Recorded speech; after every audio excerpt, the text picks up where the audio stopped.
Hello दोस्तों, स्वागत है आपका आपके YouTube channel Siddharth online coaching में। और हम लोग पढ़ रहे हैं बीएससी फर्स्ट सेम का मैथमेटिकल फिजिक्स।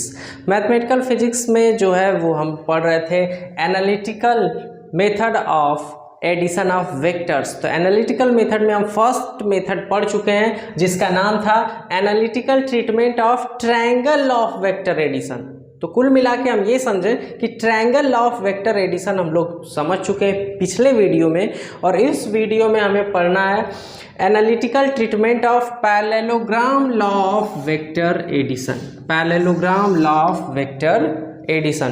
तो जो लोग इस चैनल पे नए हो इसे सब्सक्राइब कर लें और अपने संगी साथी दोस्त यार और जो भी उनके चाहने वाले हैं उन्हें भेज के उनकी मदद करना चाहें तो उनके तक पहुंचाएं ये वीडियो, क्योंकि उन्हें आगे के सब वीडियोस यहीं पे मिलते रहेंगे लगातार। तो इससे पहले हम लोग पढ़ चुके हैं कि पैरेललोग्राम लॉ होता क्या होता है।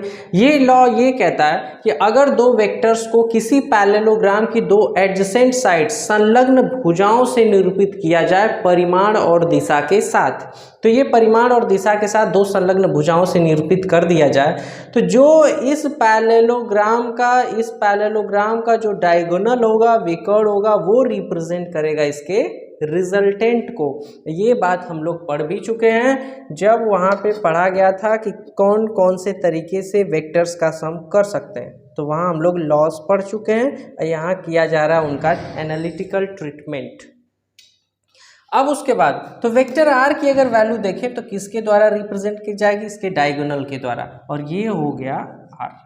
इसी बात को लिखा गया है कि if two vectors are represented both in magnitude and direction by two adjacent sides of a parallelogram, then their resultant is represented both in magnitude and direction by diagonal of parallelogram passing through that point। मतलब if two vectors are represented both in magnitude and direction, तो दो vector को represent किया गया है magnitude के साथ साथ और डायरेक्शन के साथ भी bye two adjacent sides of parallelogram. तो ये पैरेललोग्राम हो गया, इसके दो एडजेसेंट संलग्न भुजाओं से निरूपित कर दिया गया। Then their resultant is represented, तो उनका जो रिजल्टेंट है उसे रिप्रेजेंट किया जाएगा कैसे, both in magnitude and direction. तो इसमें मैग्नीट्यूड एंड डायरेक्शन दोनों है, दोनों से रिप्रेजेंट किया जाएगा बाय डायगोनल ऑफ पैरेललोग्राम, इसके विकर्ण द्वारा। तो इसके विकर्ण द्वारा इसे प्रदर्शित कर दिया गया पासिंग थ्रू दैट पॉइंट, जहां लगे उस पॉइंट से ही पास हो रहा है, ना कि अप्पा बनाते। तो ये हो गया parallelogram law of vector addition. अब इसका करते हैं एनालिटिकल ट्रीटमेंट। एनालिटिकल ट्रीटमेंट करने के लिए इस डायग्राम को या तो यही रहने दें या ऊपर बना दें। इस डायग्राम को यहाँ से यहाँ शिफ्ट कर दिए, ये बन गया पैरेललोग्राम। दो वेक्टर्स ए और बी को रिप्रेजेंट कर दिया गया इस मैग्नीट्यूड एंड डायरेक्शन के साथ, इसके एडजेसेंट साइड से मान लिया गया दोनों के बीच का जो एंगल है वो है थीटा एंगल दोनों के बीच बन रहा है। अब इसके डायगोनल से हम रिप्रेजेंट कर दिए इसके रिजल्टेंट को। तो अब हमें इसके लिए फाइंड करना है, इसके लिए सॉल्व पूरा इसका करना है एनालिटिकल ट्रीटमेंट। तो जैसे ट्रायंगल लॉ के लिए सॉल्व किए थे वहाँ, वैसे इसे भी अगर देखा जाए तो एक तो ये हो गया साइड, दूसरा साइड ये हो गया। अगर इसे हम चाहें तो इस साइड को आगे बढ़ाया जा सकता है और इस पर ड्रॉ किया जा सकता है एक परपेंडिकुलर। और अगर इसका नाम लिखना चाहें तो ए बी सी, तो हम लोग यूज कर रहे हैं vector A, vector B, vector C, तो इसलिए नोटिफिकेशंस के लिए ये नहीं लिख रहे हैं हम, संकेत के लिए लिख रहे हैं, नोटेशंस के लिए इसके लिए लिख रहे हैं। संकेत के लिए इसके लिए पी क्यू आर भी कहीं कहीं वेक्टर के रूप में लिखा होगा, तो इसलिए हम संकेत के रूप में लिख ले रहे हैं यहाँ डब्लू, यहाँ एक्स, यहाँ वाई और यहाँ लिख लिए जेड। तो अगर ये दोनों एक दूसरे के साथ ए और बी थीटा यहाँ बना रहे हैं तो थीटा यहाँ भी बना रहे होंगे, ये हो गया थीटा। अगर ये वेक्टर बी है तो ये वाला वेक्टर भी वेक्टर बी की तरह ही है, ये हो गया वेक्टर बी। अब इससे पहले सदिशों का वियोजन हम बताएं अभी पिछले वीडियो में, अगर आप उसे नहीं देखे हैं, अगर ये बात आपको नहीं समझ में आती है तो उस वीडियो में जाके देखें, ये बात आपको बहुत बढ़िया से समझ में आएगी। तो अगर आपको ये बात वियोजन वाली नहीं समझ में आ रही है तब भी आप पिछले वीडियो में जाएं, और अगर आप नहीं पढ़े तब भी पिछले वीडियो में जाएं, क्योंकि वहाँ पे है ट्रायंगल ऑफ वेक्टर एडिशन, वहाँ किया गया सदिशों का वियोजन। अब उसके बाद ये मान लिया गया कोई वेक्टर है बी, अगर इसका रिजोल्यूशन करते हैं तो इधर अगर एंगल थीटा यहाँ है तो इसे लिखते हैं इधर की ओर लिखा जाएगा B vector B cos theta और इसके ठीक परपेंडिकुलर लिखा जाएगा vector B sine theta, vector B sine theta. तो अब उसके बाद जो ये आधार इसका बच गया ये इधर की ओर लिख लिया गया वेक्टर बी कॉस थीटा, इसके ठीक परपेंडिकुलर बनेगा बी साइन थीटा। तब परपेंडिकुलर यहाँ न होके यहाँ बन गया तो इसकी भी वैल्यू होगी वेक्टर बी साइन थीटा। तो ये हो गया बी कॉस थीटा और इधर बन गया बी साइन थीटा। अब इस ट्रायंगल डब्ल्यू एक्स जेड में लगाया जा सकता है पाइथागोरस थ्योरम। तो पाइथागोरस थ्योरम क्यों लगाया जा सकता है? क्योंकि ये जो ट्रायंगल बन गया है वो बन गया अब राइट एंगल ट्रायंगल। तो इन कहाँ पे हम काम करेंगे अब? In right angle triangle. तो राइट एंगल ट्रायंगल इस प्रकार से बना लिया गया, ये होगा in right angle triangle, in right angle triangle जिसका नाम है W X Z, in right angle triangle W X Z by Pythagoras theorem, by Pythagoras theorem, by Pythagoras theorem. क्या होगा पाइथागोरस थ्योरम के अकॉर्डिंग? इसके अनुसार होता है कर्ण का वर्ग बराबर आधार का वर्ग धन लंब का वर्ग। कर्ण मतलब हाइपोटेनस, विकर्ण हाइपोटेनस का स्क्वायर बराबर आधार मतलब बेस का स्क्वायर प्लस परपेंडिकुलर, लंब मतलब परपेंडिकुलर का स्क्वायर।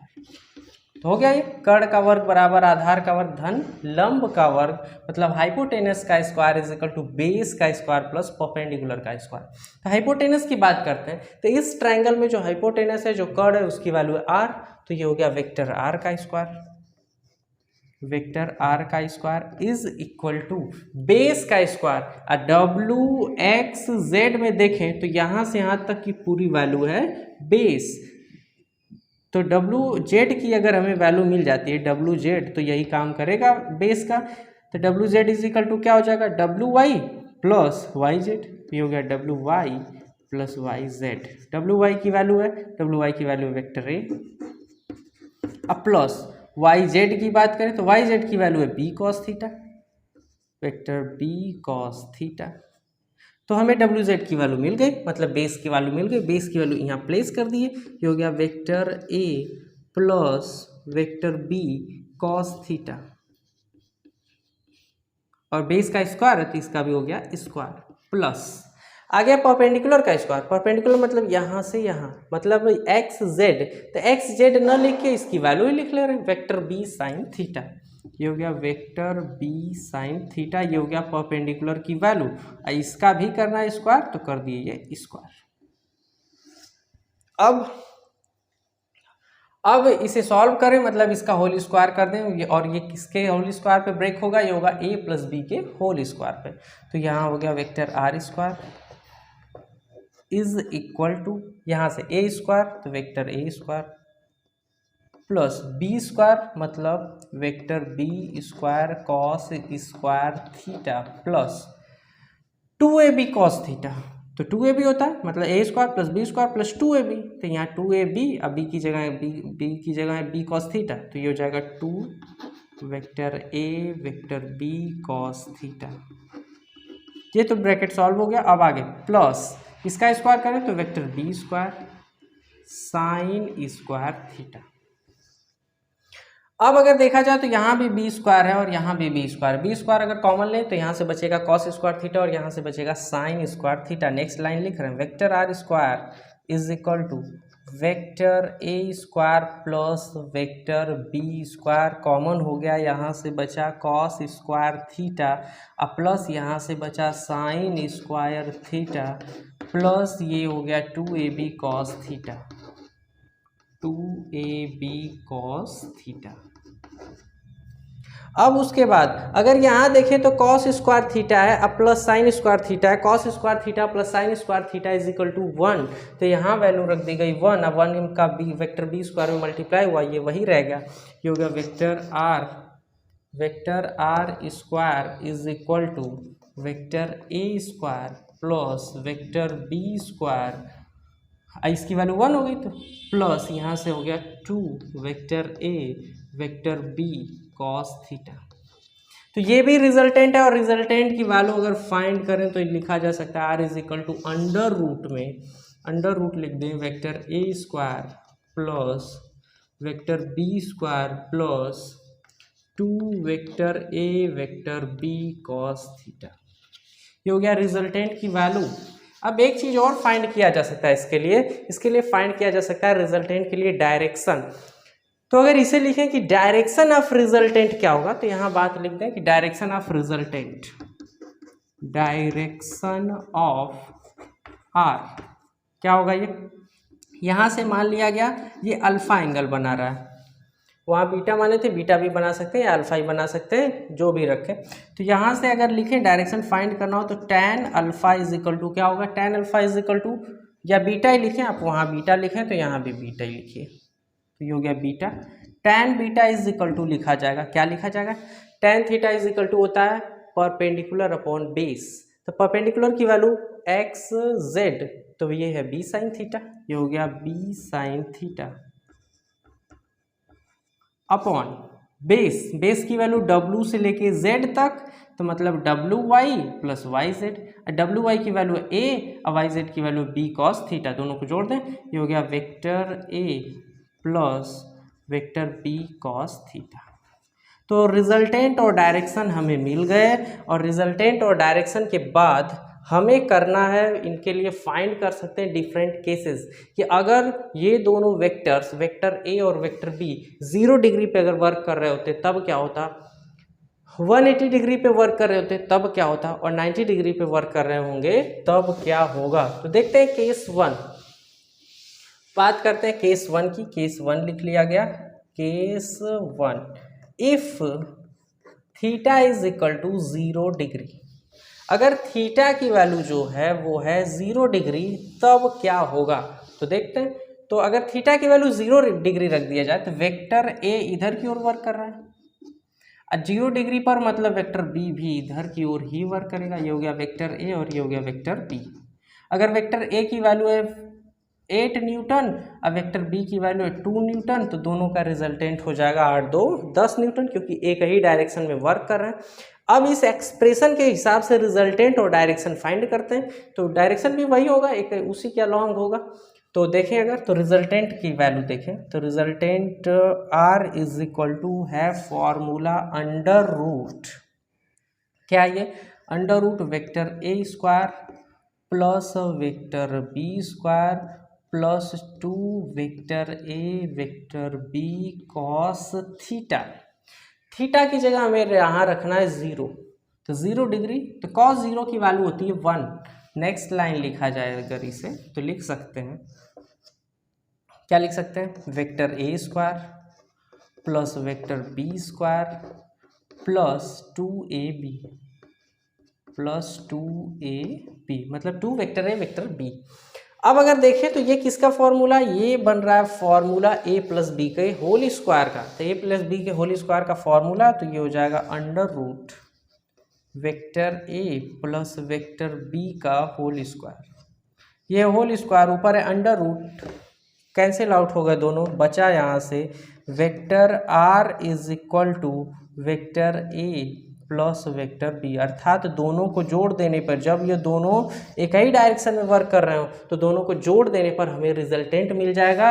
अगर डायरेक्शन की बात करें tan beta is equal to क्या हो जाएगा, ये हो जाएगा, या बहुत जगह अल्फ़ा का यूज किया गया होगा तो इसमें कंफ्यूज नहीं होना, tan बीटा या tan अल्फ़ा, जहाँ जो ये चीज़ यहाँ लिखेंगे वही यहाँ लिख देंगे। तो tan beta is equal to B sine theta, और साइन थीटा की वैल्यू हो गई 0, तो उसी डायरेक्शन के अलॉन्ग ये वर्क करेगा जिस डायरेक्शन के अलॉन्ग दोनों फोर्स वर्क कर रहे थे। अब बात करते हैं सेकेंड केस की, केस 2 बात करते हैं अब केस 2 के बारे में। केस 2 क्या है, केस 2 तब है जब थीटा इज इक्वल टू है 180 डिग्री, मान लिया गया केस 2 की बात करें तो थीटा इज इक्वल टू क्या हो गया 180 डिग्री, तो 180 डिग्री है, तो इस डायरेक्शन में क्या होगा, ये हो गया वेक्टर ए और दूसरा वेक्टर बी, 180 डिग्री पे ये वर्क कर रहा है। अगर ये है 8 न्यूटन और ये है 3 न्यूटन। तो ये हो गया 8 न्यूटन। 8 न्यूटन ईस्ट डायरेक्शन में वर्क कर रहा है और 3 न्यूटन वेस्ट डायरेक्शन में वर्क कर रहा है। तो रिजल्टेंट क्या होगा? रिजल्टेंट होगा 5 न्यूटन जो कि ईस्ट डायरेक्शन में वर्क करेगा। जो वेक्टर जो जिसका मैग्नीट्यूड बड़ा होगा उसी डायरेक्शन में ये वर्क करेगा। तो डायरेक्शन तो वही हो जाएगा उसके लिए। अब बात करते हैं इसके लिए रिजल्टेंट की वैल्यू। तो रिजल्टेंट कितना आना चाहिए? 8 - 3 मतलब a - b आना चाहिए। देखते हैं यहाँ से थीटा की वैल्यू हमें रखना है 180 डिग्री। तो थीटा, अब रिजल्टेंट का फॉर्मूला यही है, √a² + b² + 2ab cos theta. तो cos थीटा, थीटा की जगह अब हमें रख लेना है कितना? 180 डिग्री। थीटा की जगह हो गया ये 180 डिग्री। cos 180 की वैल्यू हो गई -1। cos 180 की वैल्यू अगर -1 हो गई तो इसका माइनस में मल्टीप्लाई हुआ, ये हो गया -2ab। जो ये एक्सप्रेशन है a² + b² - 2ab, ये फॉर्मूला है a - b का होल स्क्वायर। तो यहाँ हो गया a - b का होल स्क्वायर। तो ये स्क्वायर और ये अंडर रूट कैंसिल हुए, रिजल्टेंट r = हमें मिल गया vector a - vector b। Direction की भी बात करें तो साइन 180, फिर इसकी वैल्यू 0 हो जाएगी। अर्थात जिस डायरेक्शन में फोर्स वर्क कर रहा है उसी डायरेक्शन में वर्क करेगा, लेकिन उसके अलॉन्ग रिजल्टेंट वर्क करेगा जिसका मैग्नीट्यूड होगा बड़ा। तो जिसका मैग्नीट्यूड बड़ा होगा उसी डायरेक्शन में रिजल्टेंट वर्क करेगा। बात करते हैं थर्ड केस की, case 3 if theta = 90 degree. Theta = 90 degree. तो अगर मान लिया गया 8 न्यूटन का फोर्स इधर वर्क कर रहा है और 10 न्यूटन का फोर्स इधर वर्क कर रहा है इसके ठीक 90 डिग्री पर, तो अब रिजल्टेंट किधर वर्क करेगा? रिजल्टेंट इधर वर्क करेगा। और कितना वर्क करेगा? ये 10 न्यूटन का रिजल्टेंट वर्क करेगा। 8 हो गया, इधर अगर 6 बना लिया जाए तो ये 10 न्यूटन का फोर्स रिजल्टेंट वर्क करेगा। इसके लिए फॉर्मूला क्या हो गया? तो अगर इसे जो भी बोले शुरू में, इधर 8 न्यूटन, वेक्टर ए की वैल्यू हो गई 8 न्यूटन और वेक्टर बी की वैल्यू हो गई 6 न्यूटन। दोनों का रिजल्टेंट किधर वर्क करेगा? इधर किसी डायरेक्शन में वर्क करेगा। इसकी वैल्यू क्या होगी? इसकी वैल्यू होगी 10 न्यूटन। इसके लिए क्या फॉर्म रिजल्टेंट फाइंड करें तो वेक्टर आर का फॉर्मूला यही, √a² + b² + 2ab cos theta, सबके साथ वेक्टर है। और थीटा की वैल्यू अब हमें रखनी है 90 डिग्री, क्योंकि दोनों एक दूसरे के लंबवत लगे हुए हैं, परपेंडिकुलर लगे हुए हैं। तो cos थीटा = हो गया 90 डिग्री और cos 90 की वैल्यू होती है 0। तो cos 90 की वैल्यू अगर 0 हुई तो ये 0 का मल्टीप्लाई हुआ तो a + b² के बाद सब टर्म हो गया खत्म। तो a² + b² के बाद ये 2ab cos 90 और cos 90 की वैल्यू 0, ये 2ab × 0 मतलब ये हो गया 0। बचा क्या? बचा हमारे पास वेक्टर r √a² + b²। तो इसकी वैल्यू 10 आई। कैसे? ऐसे ही आई, √6 का स्क्वायर 36 + 8 का स्क्वायर 64 √100 मतलब इसकी वैल्यू हो गई 10। बात करते हैं इसके लिए डायरेक्शन की। डायरेक्शन tan β यहाँ से वेक्टर बी साइन, यहाँ भी रखेंगे 90, sine 90 upon vector A plus vector B cos 90। तो कॉस 90 की वैल्यू तो ये हो गई 0 और ऊपर साइन 90 की वैल्यू हो गई 1। तो साइन 90 की वैल्यू 1 का मल्टीप्लाई हुआ, ये हो गया vector B upon vector A. Tan beta की वैल्यू हमें मिल गई vector B upon vector A, या बीटा = कहा जा सकता है tan inverse vector B by vector A. तो ये तीनों केसेस हम लोग सॉल्व कर लिए। ये पूरा analytical treatment of parallelogram law of vector addition complete हुआ। मिलते हैं दोस्तों एक और इम्पॉर्टेंट टॉपिक के साथ अगले वीडियो में। Thanks for watching.